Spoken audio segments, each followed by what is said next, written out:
पुरखों को नमन। मेरी बात शुरू करूं इससे पहले बोखला के पाल बोखला के सभी ग्रामवासियों को बहुत बहुत धन्यवाद। 1 से 1.5 साल पहले हम आपके बीच में आए थे। आकर के हमने उपचुनाव के अंदर राजू भाई का प्रचार किया था। आप सबको मिलने का मौका मिला, उस टाइम बात करने का मौका मिला। आपने जो फैसला लिया, आपने जो सरपंच चुना, वो सरपंच सही चुना, ऐसा मुझे आज के दिन में लगता है। तो सबसे पहले आप सबका धन्यवाद कि आपने ऐसे भाई को चुन करके आगे भेजा और आपकी पंचायत में एक मिसाल के तौर पर इन्होंने जो पुस्तकालय खोल करके आपको सौगात दी है, ऐसा जिले के सभी 353 सरपंच साथी है हमारे। मेरी भी घरवाली सरपंच है। તમે વિચાર કરતા હો અને કીધું તો આને હઈ નહીં કીધું, હું તો પૂરા કાર્યકાળનો સરપંચ હતો। મોતે पूरा कार्यकाल मार घेरवाड़ी सरपंच है। तमें ही लाइब्रेरी नहीं बनाती है, वो तुम्हारे मन में आता होगा। मैं उस पहाड़ी क्षेत्र से आता हूँ जहाँ पूरे पहाड़ी हैं। उस एरिया में कभी जाकर के आप लोग देखिएगा, नहीं काम किया ऐसा नहीं है। मैंने शिक्षा पे ही ध्यान वहाँ दिया है। आपके वहाँ सीनियर स्कूल में आपके कैमरे लगवाए, इन्वर्टर लगवाया, बोर्ड दिए, एलईडी दी, आपके बोरिंग ये क्या बोलते हैं मोटरें दी, सारी व्यवस्था कराने की कोशिश करिए। एक लाइब्रेरी रह गया तो हो सकता है आने वाले दिनों में हम आपसे सीख करके, इस पालवी धरती से सीख करके मेरे भी गांव के अंदर एक पुस्तकालय खोलने की कोशिश करूंगा। बातें सभी साथियों ने टेप के, हमारे यहाँ साथी बैठे हुए हैं, बुद्धिजीवी लोग बैठे हुए हैं, वडील बैठे हुए हैं और सबसे ज्यादा युवा साथी बैठे हुए हैं। आप सबसे निवेदन सबने किया, बात रखी, शिक्षा की बात कही, बहुत सारी बातें आपको बताई कि शिक्षा वो शेरनी का दूध है, जो पिएगा वो दहाड़ेगा। बात बरोबर है, पढ़ाई करना चाहिए। लेकिन यहाँ जितने भी वडील बैठे हो, आप जितने युवा साथी आपके यहाँ आकर के बैठे हुए, उन सब युवा साथियों को सामाजिक दिशा निर्देश हम लोग दे रहे या नहीं दे रही है, हमें सीखने की जरूरत है। शिक्षा मिल रही है, बौद्धिक शिक्षा मिल रही है, किताबी शिक्षा मिल रही है, लेकिन सामाजिक शिक्षा के लिए हम आज कहीं न कहीं पीछे की ओर जा रहे हैं, ऐसा मुझे लगता है। क्योंकि पालवी धरती में पालवी राज था, वो हम खो चुके हैं आज की तारीख में। इस पालवी धरती पे कहने का जरूरत इसलिए आप पड़ा है कि हम लोग कोटेड़ में शादी करवा रहे हैं और गमे थी उसकी रजामंदी दे रहे हैं। हम लोग रोज आपस में शादी करवा रहे हैं। शादी तो क्या, वो रह जाते हैं, नाम मरी जाए एम करीने તમે हाथे રાખો, ये गलत है। गोत्र में તમે પરણાવતા થઈ જાઓ તો જટલા ગમેથી આપ જાઓ, અમે तो कहीं नहीं जा, गमेથી બદલવાની जरूरत नहीं पड़े हो, તમે ध्यान રાખી लीजिए। बाकी बातें खूब आकी केवान युवा साथियों के लिए यही कह रहा हूँ, आने वाले समय के अंदर पंचायती राज चुनाव आ रहा है।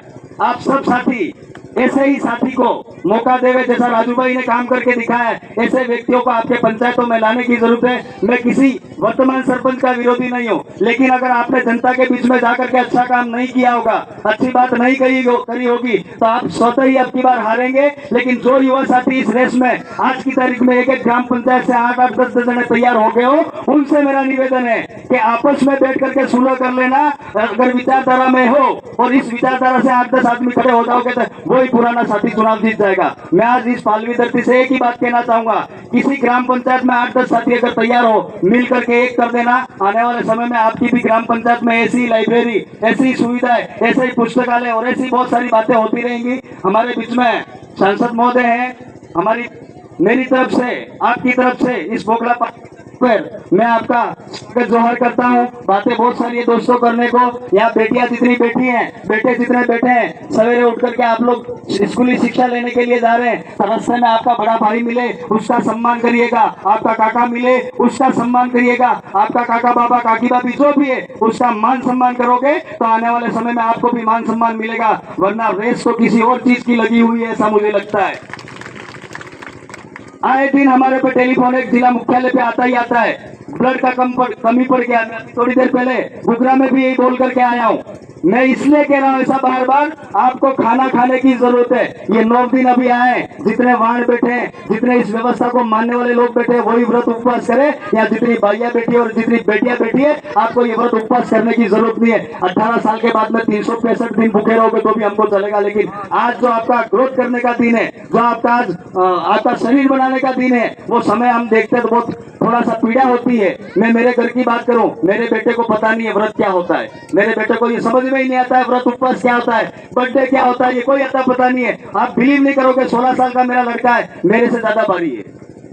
मेरे से ज्यादा उसका वजन है, तो मुझे खुशी होती है कि मैं मेरे घर को सुधार पाया हूँ। आज इस पालवी धरती पे आप सौगंध खा करके जाइएगा कि कम से कम मैं मेरे परिवार से शुरुआत करूं। और जितनी बेटियां पढ़ रही है, सुबह माँ बाप को कह दीजिएगा कि एक रोटी बना करके देनी, तो रात की ठंडी रोटी खा करके आप लोग स्कूल जाओगे तो मजबूत रहोगे, आने वाले समय में लड़ पाओगे इस कम्युनिटी के लिए। आए दिन हम समाज के लिए दिन रात लड़ रहे हैं, दिन रात दौड़ रहे हैं, आपके बच्चों का अच्छा भविष्य हो जाए। या जितने बुद्धिजीवी कर्मचारी लोग बैठे हैं, आए दिन आपके लिए अपनी नौकरी दांव पे लगा करके हमारे बीच में आकर के बात रखते हैं। ये बहुत बड़ी बात है। जिसे एक कर्मचारी हमारे बीच में आकर के बोलने से पहले घबराता था, क्योंकि ये विरोधी पार्टियों वाले लोग हैं, वो ट्रांसफर की एक लिस्ट बनाते हैं और इनको कहीं कहीं ट्रांसफर कर देते हैं। आज तो हमारे बीच में ऐसे कर्मचारी है जिनको 1% डर नहीं लगता है, सरेआम मंच पे कहते हैं अरे तार नौकरी ले ले, सरकार कहीं फर्क नहीं पड़वाना, हमारा समाज आप तो हमें जिक्र रखिएगा।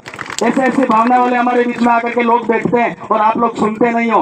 फिर मिलेंगे, फिर बात करेंगे, बातें बहुत सारी है दोस्तों कहने के लिए, लेकिन जितने युवा साथी हो इनसे मेरा निवेदन है, सवेरे उठ करके घर से बाइक लेकर के निकलो, हेलमेट जरूर अपने सर पे लगाना, पीछे परिवार शाम पड़े इंतजार करता है। और जितने भाई बैठे हो, आपसे निवेदन है, नशा कर रहे हो कम से कम अपने बेटे बेटियों के सामने नशा करना बंद कर देना, क्योंकि तुमको देख करके तुम्हारा बेटा नशा कर रहा है, तुमको देख करके तुम्हारी बेटी नशा कर रही है। आजकल तो जिले के अंदर मुख्यालय पे पाउडर नाम की एक बीमारी आई है। मैं इस मंच के माध्यम से कहना चाहता हूँ, नशा भी करना है, एक उम्र के बाद में करना, कोई दिक्कत नहीं, आपका पैसा हमें पैसा देने की जरूरत नहीं, लेकिन जिस समय आपके विकास का दिन है उस समय आप कम से कम अच्छा खा करके मजबूत रहोगे, ऐसी आशा और उम्मीद रखता हूँ। संचालन कमेटी ने मुझे यहाँ बोलने का मौका दिया, अवसर दिया, मेरी बात को आपने सुना।